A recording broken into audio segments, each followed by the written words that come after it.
ধর্মীয় উন্মাদনায় আজ রথযাত্রা পালন করা হচ্ছে গোটা দেশ এবং রাজ্যেও দেখা গেল যে মোহনপুর স্থিত ব্রহ্মকুণ্ড শিববাড়ি উৎসব কমিটির উদ্যোগে ধর্মপ্রাণ সাধারণের উপস্থিতি ছিল বেশ লক্ষণীয়। ঐতিহ্যবাহী রথযাত্রাকে ঘিরে সকাল থেকেই শিববাড়ি প্রাঙ্গণে ভক্তদের ভিড় লক্ষ্য করা গেছে। দিনভর চলে হরির নাম সংকীর্তন এবং ধর্মীয় অনুষ্ঠান। বিকেল 4টায় শাস্ত্রবিধি মেনে শ্রী শ্রী জগন্নাথ দেবকে সুসজ্জিত রথে প্রতিষ্ঠিত করার পর হাজার হাজার ভক্ত একযোগে রথের দড়ি টেনে রথযাত্রার সূচনা করেন। কি বলছেন উৎসব কমিটি, শোনাবো।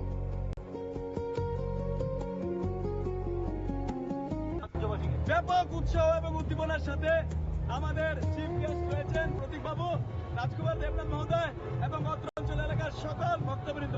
ডিস্ট্রিক্ট প্রেসিডেন্ট রয়েছেন বিপ্লব চক্রবর্তী মহোদয় এবং এলাকার সকল শ্রেণীর জগন্নাথ ভক্ত, জগন্নাথ প্রেমী। আমাদের 3টে রথ জগন্নাথ প্রধান সুভদ্রা দেবী আশীর্বাদে যাচ্ছে। সকল ভক্ত সমাগম নিয়ে নাচ গান কীর্তন এবং আলোড়ন, আমরা নাচ গান কীর্তনের সাথে আনন্দের সাথে আমরা প্রভু জগন্নাথকে নিয়ে আমরা বেরোচ্ছি। আমাদের চিফ গেস্ট রয়েছেন প্রদীপবাবু রয়েছেন, রাজকুমার রয়েছেন এবং বিপ্লব চক্রবর্তী কৃষ্ণ সমস্যা রয়েছেন। আজকের এই রথযাত্রার জন্য আপনারা কতদিন যাবত প্রস্তুতি ছিল? আজকের এই রথযাত্রার জন্য আমরা বিগত 1 বছর ধরে প্রস্তুতি নিচ্ছি। আগামী দিনে আরো কি কি দেখতে পাবে চরিলামবাসী রথযাত্রার মধ্যে দিয়ে? কি কি ব্যবস্থাপনা থাকতে পারে? চরিলাম রথযাত্রা হচ্ছে ত্রিপুরার মধ্যে 3য় রথযাত্রা।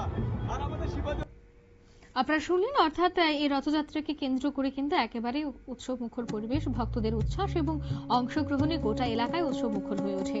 রথ টানা শেষে কমিটির পক্ষ থেকে সকল ভক্তদের জন্য মহাপ্রসাদেরও আয়োজন করা হয়েছে। নিয়ে নিচ্ছে ছোট্ট একটি বিজ্ঞাপন বিরতি, সঙ্গে থাকুন।